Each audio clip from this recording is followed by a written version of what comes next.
Good morning, afternoon, and evening, everybody. My name is MiAh the King, and before you criticize someone, walk a mile in their shoes. That way, when you do criticize them, you're a mile away and you have their shoes. Now then, today we're taking a look at a game just released earlier on Steam called Microcivilization, a simulation city builder style of game where you can progress through the ages with minimal micromanagement, developed by Andre Homola, and published by Sam. If I pronounced that wrong, I super apologize. Anyway, this game was released in early access and is selling for $18 American. And if it seems like I'm late to the party, it's not my fault. The game released at like 2 in the morning and I got kids. Can't stay up late anymore, so here I am. So, what is this game? Well, kind of like what I said earlier. Its tags on Steam are 4X, clicker, base building, historical, and strategy. Basically, it is a clicker game, but where you have to build things to help make clicking easier. And I know you're thinking, well, that's in a lot of clicker games, but that's not all. You also have to respond to threats and other emergencies. You have to complete research. You have to build what you need faster. You have to respond to events more efficiently. It's like taking a standard lane clicker game, but combining it with an interesting simulated city builder. That's pretty much the game. So, as always, let's go into the good and the bad, followed by my final thoughts, alright? So, up first as always is the positives, and I guess the first positive that I'd like to mention is the game's overall idea. There are millions of Civilization city builder games, and there are millions of clicker games, but I don't think I've seen one quite like this. Normally, when you have a side-scrolling, two-dimensional game like this, it is just building things fast enough, managing resources with inexplicable designs, but here it's pretty straightforward and simple.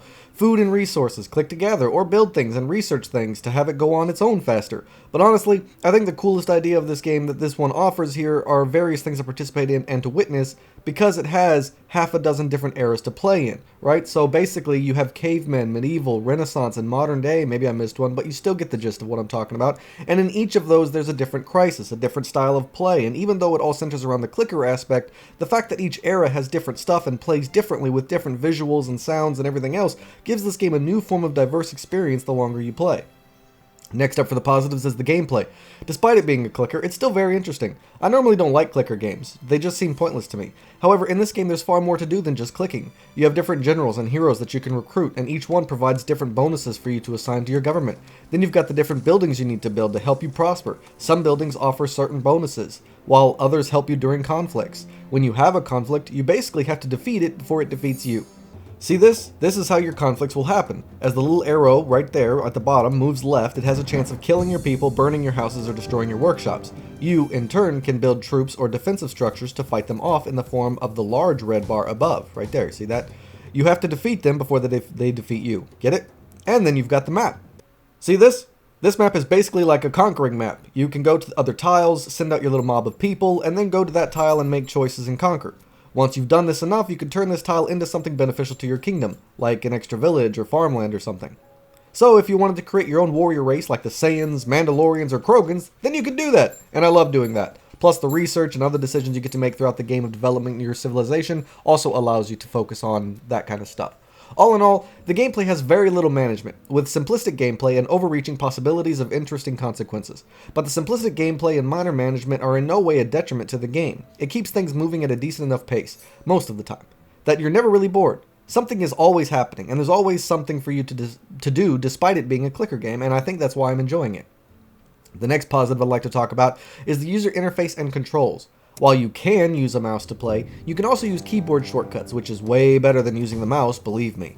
Then you've got the user interface. It has tooltips that pop up to tell you stuff, it's easy to understand, organize, and navigate, and it's pleasant to the eyes as well.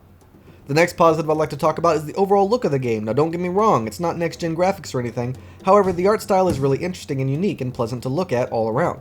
And it's really satisfying to start out with nothing and, in a couple hours you see yourself staring at this large civilization that over time you've built. It's a cool concept. But that's all I've got to say positively about the game. Next up is the negatives, so bear with me. Also, in case you haven't heard or didn't know, the way YouTube algorithm works is only popular people get more popular. Apparently I'm just not popular enough. It's high school all over again. Basically, the only way to get views is to already have them. So the only way my channel grows is if you find people out there, help me out.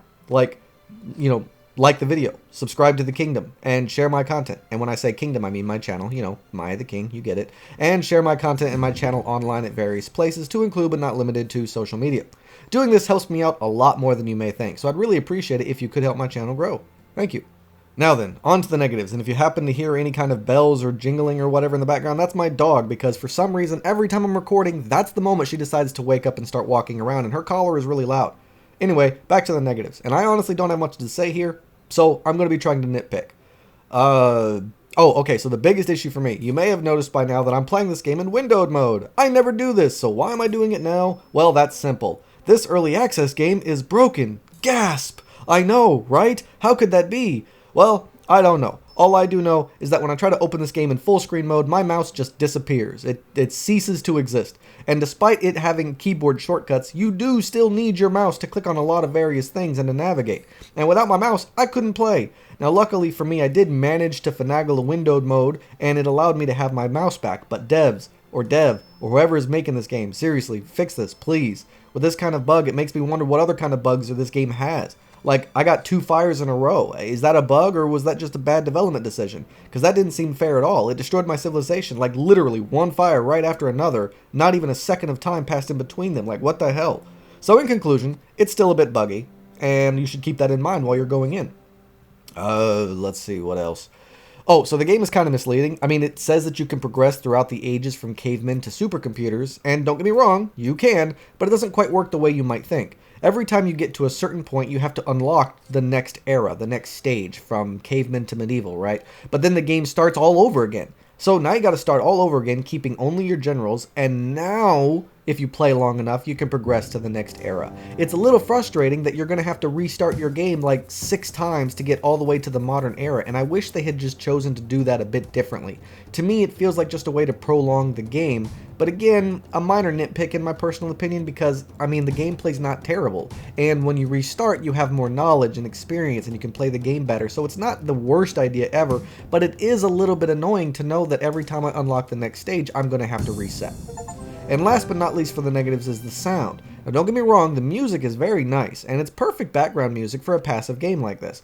But where's the ambiance? Sure, I can hear bird chirping every now and then, but I'm staring at a kingdom here, people. Where's the crowd white noise, the sound of construction? I mean, you get some combat music and combat sounds when you're in the middle of a crisis or something, but otherwise you're staring at your kingdom with just the pleasant music, and it can get a little bit dull sometimes. I want some ambiance to add some life to this civilization, so please, dev, add that in. Just crowd, background noise, construction, random animals besides just birds, you know, stuff like that.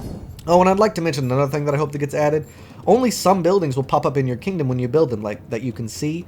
For instance, you'll research cattle, which helps with your food income, but you never get to see any cattle anywhere on your screen. Like, I'm not asking for much, game dev, just a small plot of land in the background that looks like a farm once I research something like that. You know, maybe make the screen a bit bigger or zoom out just a bit more and add a little bit more of the intricate additions to your kingdom based on research and construction. Like, I want to see more stuff out there. Really give me something to look at, you know? That way it truly feels like I'm progressing and building up my nation and everything I'm doing actually matters and it's not all just window dressing.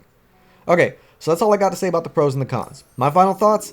I think this is a really interesting, fun little game. It's only $18, it's bound to last you for at least a couple days, possibly more. It's simple, it's fun, it's casual, it's interesting, and despite being a clicker, it's still very engaging. So yeah, I'd recommend everybody take a look at this game. Hell, I'm still playing it right now, and I intend to play it until I reach the end of its current content, because its gameplay is just addicting, in a good way.